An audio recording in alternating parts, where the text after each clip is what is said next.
Hey guys, so I decided to make a video series dedicated to the 12 principles of animation, as described by the legendary animators Frank Thomas and Ollie Johnston. So the first principle is squash and stretch. This is the principle that animated objects will get longer or flatter to emphasize their speed, momentum, weight, and mass. Here's a bouncing ball that has squash and stretch.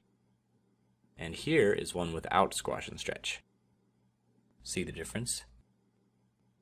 The amount that an object squashes and stretches says something about its mass.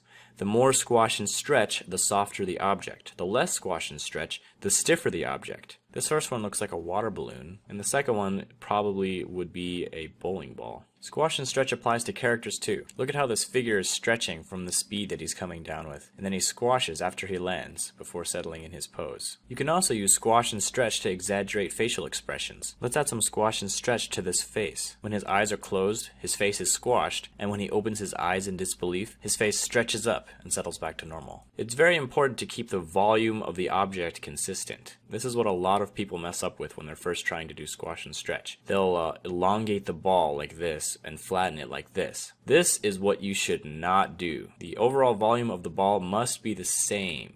So as the ball gets longer, it also gets narrower. When it gets flatter, it also gets wider. The same goes with cubes. If you're going in with one line, the other lines must go in the opposite direction. The cube should start out narrow, get flat, get narrow again, and then rest. In-betweening with cubes is easy because you can measure the line in between the two lines and then connect them to make the cube. If you master squash and stretch with cubes, the next step is to try to do it in 3D. Another important note is that the ball does not have to be stretching the entire time that it's falling. When it's just starting to fall, it should have its normal shape for the most part. And then when it's just about to hit the bottom, that's when it has the most stretch. So do not overdo squash and stretch in this sense. Alright, that is all I've got for